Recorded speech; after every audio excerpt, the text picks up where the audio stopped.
Hi everyone, I'm Allison Smith. We are so happy to have you here with us from the Energycast studios in Oak Ridge, Tennessee. Let's take a look at November's top stories.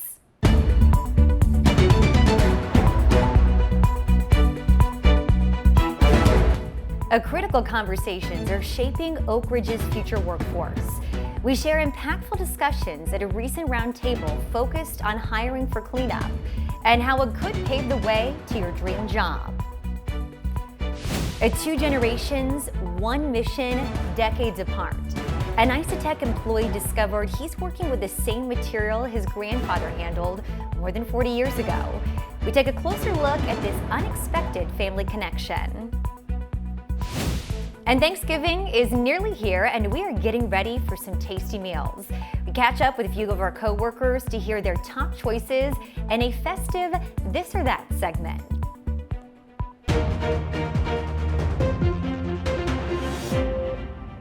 Our big story this month takes us inside a round of conversations about growing Oak Ridge's future workforce.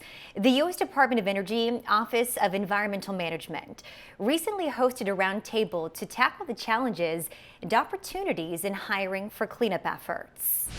During a recent roundtable, Oak Ridge City Manager Randy Heeman stressed the connection between housing and attracting a local workforce. My opinion is if we've got the housing stock, we will get the people. They want to live here. I've talked to so many people that say, yeah, I looked in Oak Ridge, but I couldn't find anything. Heeman also encourages the community to share what makes Oak Ridge special, from its greenways to great restaurants to its proximity to bigger cities. We need to do more of this, conversations as a community where we get together to solve the problems, and I'm happy to see DOE working in that manner and listening and bringing out these conversations in communities. Oak Ridge School Superintendent Dr. Bruce Borchers echoes the importance of connecting students with local career paths. We want our students to be able to go out there into their workforce. So it really has come on strong the last 2 years. We have invited those industry partners in for conversations about what are the jobs that you need. He believes students need a clear view of different career paths before companies can expect them to enter a particular field. I talked earlier today about, pulling that curtain back so we know what jobs are out there, what our students can have when they leave us. And we use the phrase, our students can't be what they can't see. Kristen Ellis from DOE EM emphasizes the agency's workforce development goals and how the community can help. So we've been talking with the community since about 2022 about how we need their help to help us with our workforce challenges. Obviously, we have a lot of upcoming retirements. When we first started this conversation for the federal workforce side from EM headquarters, we only had 1% of our workforce under the age of 30. Ellis says the teamwork in Oak Ridge is vital to long-term success. Seeing the synergy and the unity of support here at Oak Ridge, everyone wants EM to be successful, and that will facilitate future success for the region. So the spirit of partnership that exists here and everyone working together towards the same goal is really, I think, impressive. With strong partnerships between local leaders, educators, and residents, Oak Ridge is working to build a bright future for its workforce and the community. Well, Demolition Day is finally here. After years of preparations, crews began tearing down the Alpha 2 building this month. This is a milestone for OREM and UCOR because it marks the first demolition of a former enrichment facility at the Y-12 National Security Complex. Workers began removing some of the ancillary facilities in recent weeks. Efforts underway now are taking down the main 325,000 square foot structure. This project is scheduled for completion in 2027. While one building at Y-12 is coming down, another is going up. Workers have finished installing 3 large tanks at the Mercury Treatment Facility's treatment plant. They've also resumed installing structural steel at the building. The treatment plant still requires the installation of another 760 pieces of steel. Those pieces have a combined weight of nearly 175 tons. Crews are also continuing concrete pours at the Mercury Treatment Facility's Headworks facility. Teams are also making progress on the Environmental Management Disposal Facility project. Employees finished early site prep this summer, and work is underway on the second phase of the project, the groundwater field demonstration study. The purpose is to understand how groundwater levels adjust to the construction of the landfill. You see footage here as workers finish the installation of a 3-part cover system. With the field work for the study nearly complete, OREM anticipates beginning monitoring in December. It will continue for 2 wet seasons through 2026. Well, 2 of the world's tech giants, they are looking to nuclear energy to power their AI data centers, and Tennessee is at the heart of those plans. Now, Google recently announced a deal with Kairos Power to support small modular nuclear reactors. Last year, Kairos received an NRC permit to construct its first demonstration reactor in Oak Ridge. The deal plans to bring Kairos's first reactor online by 2030, with additional reactors through 2035, delivering 500 megawatts of power from 7 reactors. With U.S. data center energy needs set to triple by 2030, Google sees nuclear's potential to power the future. Meanwhile, Amazon is investing $500 million in X-Energy to bring small modular nuclear reactors to the power grid. This partnership also fuels progress on X-Energy's TRISO-X fuel fabrication facility in Oak Ridge. Each reactor unit generates 80 megawatts of reliable power. And these scalable reactors, they can power up to 960 megawatts per plant, supporting Amazon's carbon-free energy goals.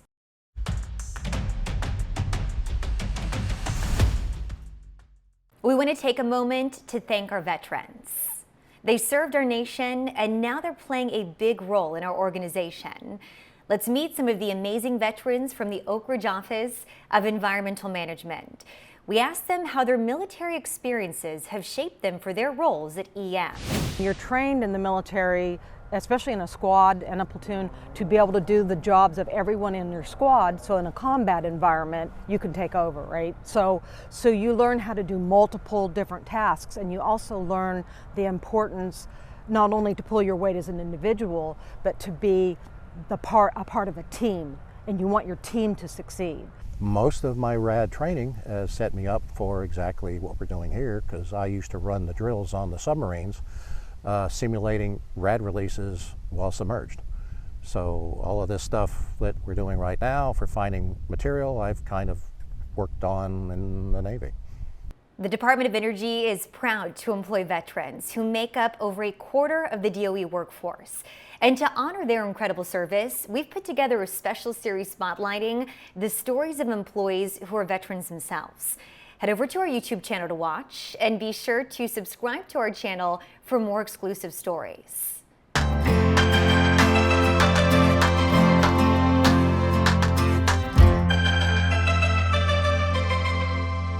This year marked a significant milestone for ETEBA.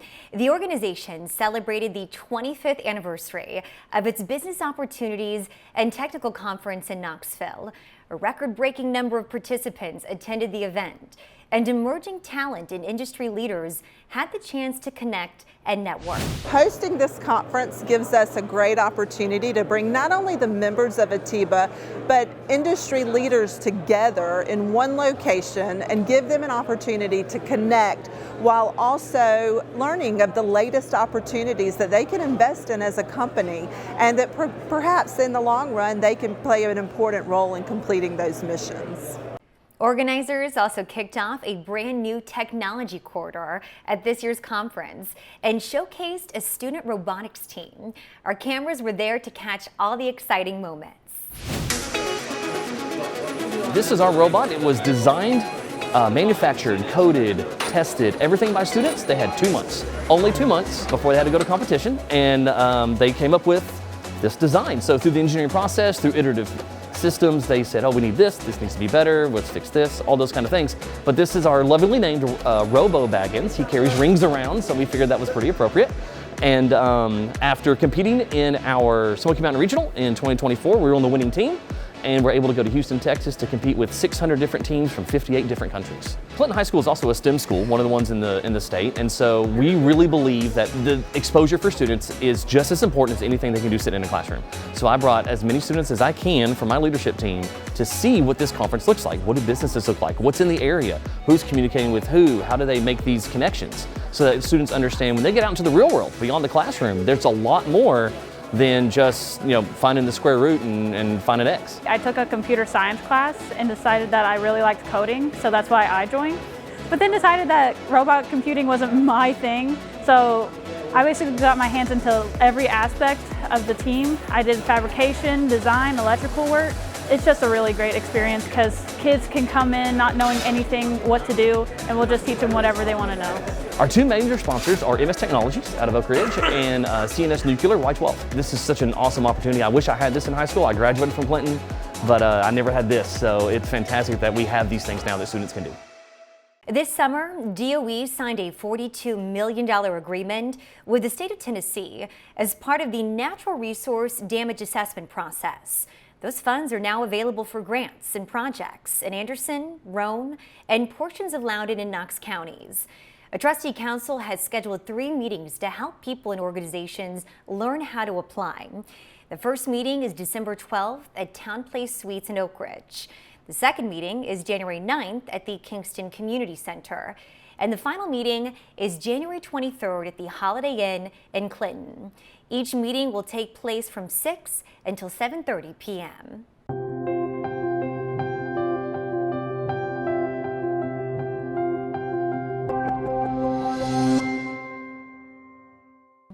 It's not every day history repeats itself, but at Oak Ridge National Laboratory, one family discovered just how closely their past and present align.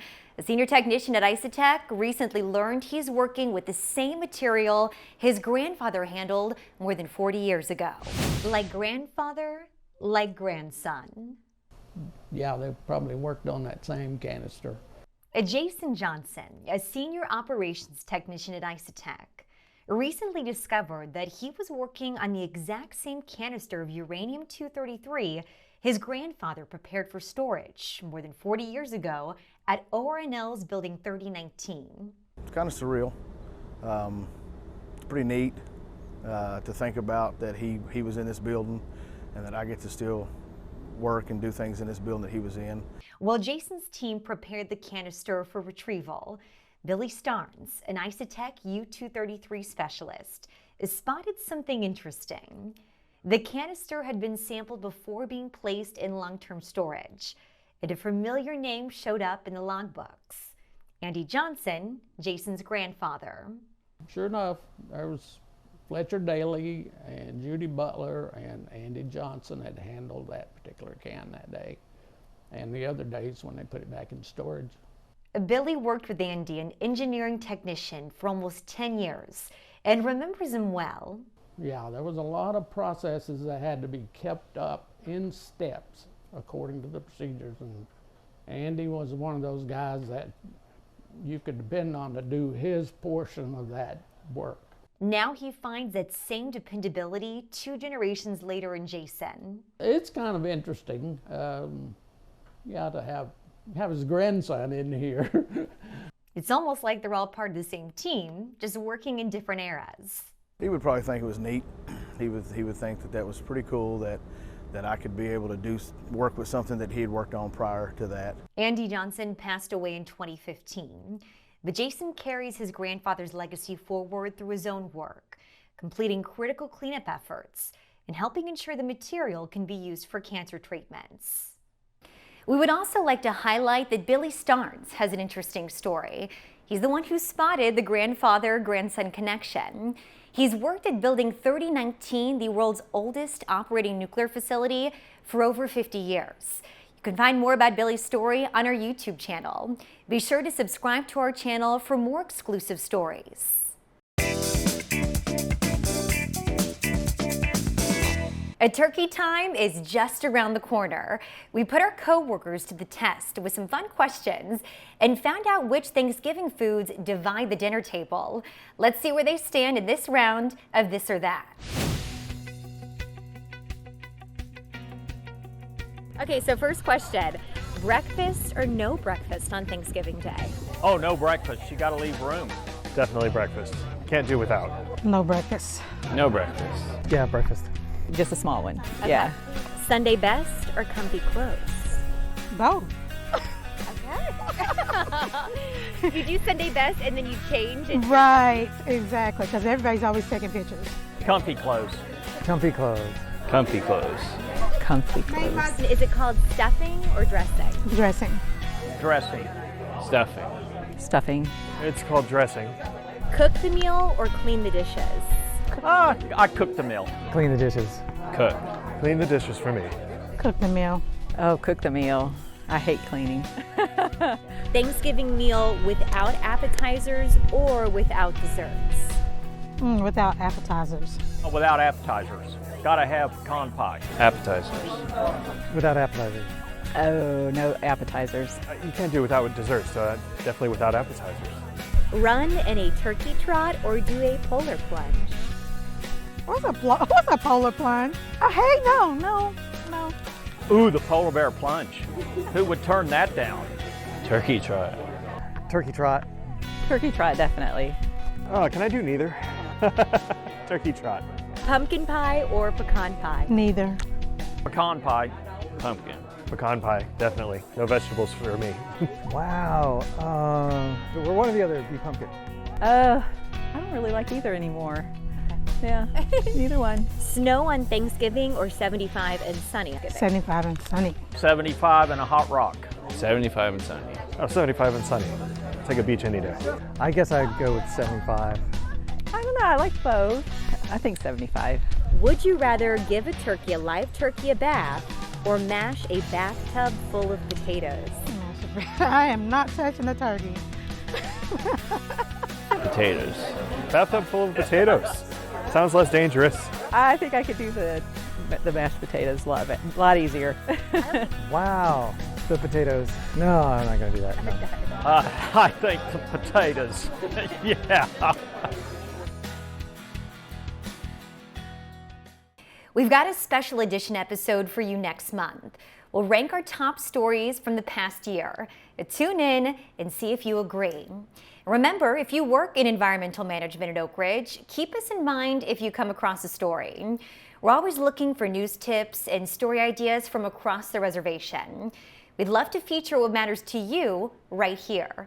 Email your idea to oakridgeem@orem.doe.gov.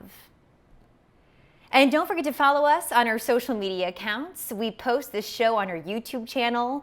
Plus, if you liked a topic we covered here, we often have more on it over there. You can also follow EM News on our Facebook, Instagram, and X accounts. Well, thank you so much for joining us, and you're not going to have to wait long until our next episode.